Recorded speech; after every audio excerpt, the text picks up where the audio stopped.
नमस्कार दोस्तों, आपका स्वागत है हमारे चैनल पर। मैं आपका दोस्त अनुज गौतम।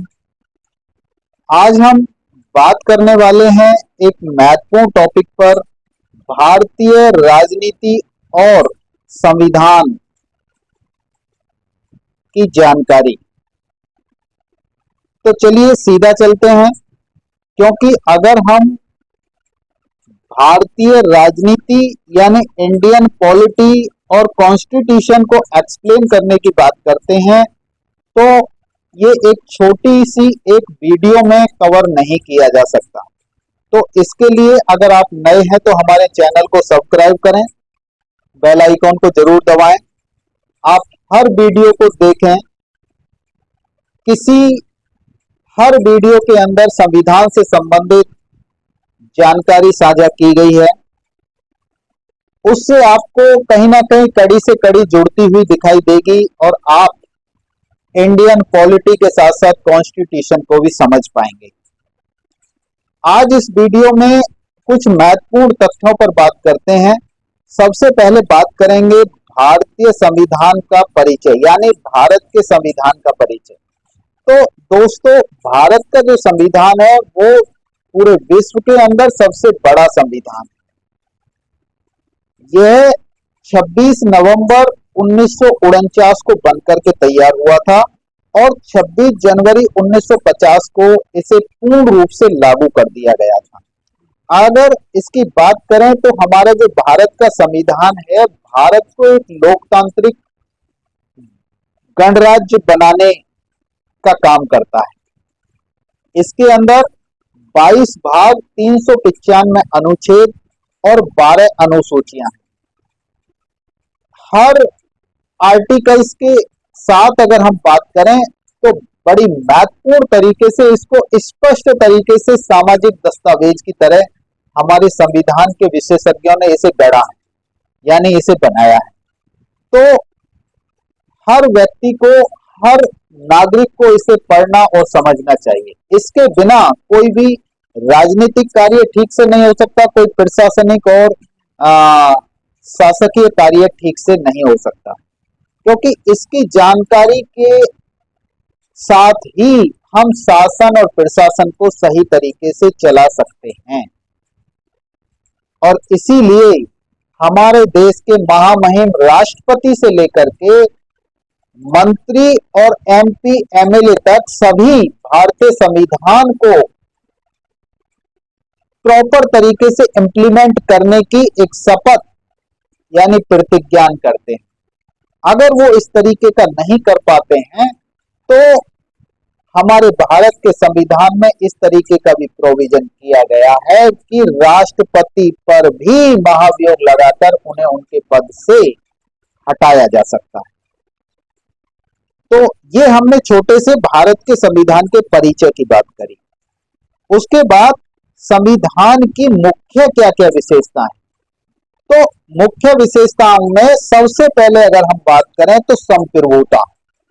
भारत का जो संविधान है देश को संप्रभु बनाता है, यानी भारत एक ऐसा देश है जो बाहरी शक्तियों से मुक्त है, यानी बाहरी शक्तियों के अधीन नहीं आता है, अपने निर्णय स्वयं ले सकता है।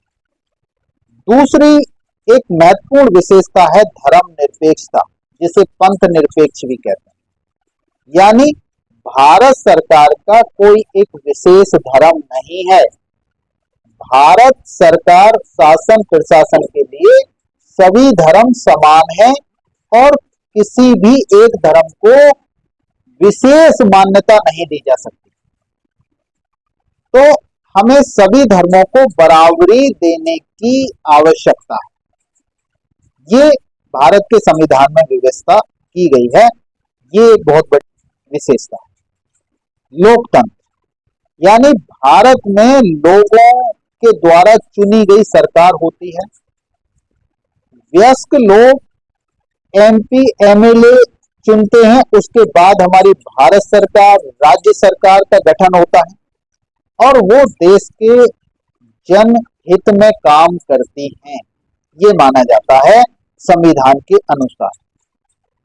उसके साथ साथ संघवाद यानी फेडरलिज्म की बात अगर हम बात करें तो संघवाद, भारत में केंद्र और राज्य के बीच में शक्तियों का बंटवारा भी किया गया है, जिससे कि राज्य अपने निर्णय लेकर के अपना विकास कर सकें, केंद्र उन राज्यों पर नियंत्रण रखते हुए भी अपने निर्णय लेकर के पूरे देश का विकास कर सके।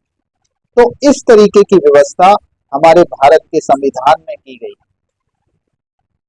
मौलिक अधिकार और कर्तव्यों की व्यवस्था, भारत के संविधान में देश के नागरिकों के लिए 7 मौलिक अधिकारों की व्यवस्था की गई थी, लेकिन आज वर्तमान में 6 मौलिक अधिकार हैं। जैसे हम बात कर सकते हैं कि समता का अधिकार, यानी सभी व्यक्तियों को, सभी नागरिकों को समानता का अधिकार, इक्वलिटी का, यानी इक्वलिटी का राइट टू इक्वलिटी, ये प्रदान किया गया। और स्वतंत्रता का अधिकार, सभी को फ्रीडम, राइट टू फ्रीडम, यानी इसमें सभी व्यक्तियों को विचार अभिव्यक्ति की स्वतंत्रता, जीने की स्वतंत्रता, ये सारी स्वतंत्रता की व्यवस्था की गई। संवैधानिक उपचारों का अधिकार, वैसे हमने मौलिक अधिकारों पर अलग से एक वीडियो बनाया हुआ है, तो आप उसे देख सकते हैं। इसी संवैधानिक उपचारों के अधिकार को डॉक्टर भीमराव अंबेडकर जी ने संविधान की आत्मा कहा था। क्यों कहा था, मैं ये बता देना चाहता हूं। इसी के आधार पर अगर कोई हमारे मौलिक अधिकारों का हनन करता है तो देश का कोई भी नागरिक वो अपने अधिकार की सुरक्षा के लिए सीधे सर्वोच्च न्यायालय, उच्च न्यायालय जा सकता है, और उसे अगर वो ये जस्टिफाई करता है कि उसके मौलिक अधिकारों का वाकई हनन हुआ है, तो उसे न्याय व्यवस्था के तहत न्याय मिलता है। ऐसा कई बार हुआ भी है। कई केसों का अगर हम वर्णन करें तो बहुत बड़ा वीडियो हो जाएगा। तो आज की डेट में 6 मौलिक अधिकार हैं। जो संपत्ति का मौलिक अधिकार था उसे हटा करके कानूनी अधिकार बना दिया। मौलिक कर्तव्य जो पहले 10 थे अब 11 हैं, जो संविधान के भाग 4 में वर्णित 4 का। तो भारत के नागरिकों के लिए अधिकारों के साथ साथ कर्तव्यों की भी व्यवस्था की गई है कि भारत के नागरिकों को देश हित में, जनहित में क्या करना है, संविधान का सम्मान करना है, देश की सुरक्षा करनी है, देश के यानी देश में पर्यावरण की सुरक्षा करनी है, सभी को भाईचारे और बंधुता के साथ जीवन जीना, इस तरीके की व्यवस्था की गई करता है। इस हर देश के हर नागरिक को न्याय, स्वतंत्रता, समानता और बंधुता प्राप्त। भारतीय राजनीति में संविधान की एक महत्वपूर्ण भूमिका है, क्योंकि यह हमारी सरकारों को और समाज को निर्देशित करता है कि इस तरीके से काम करना है।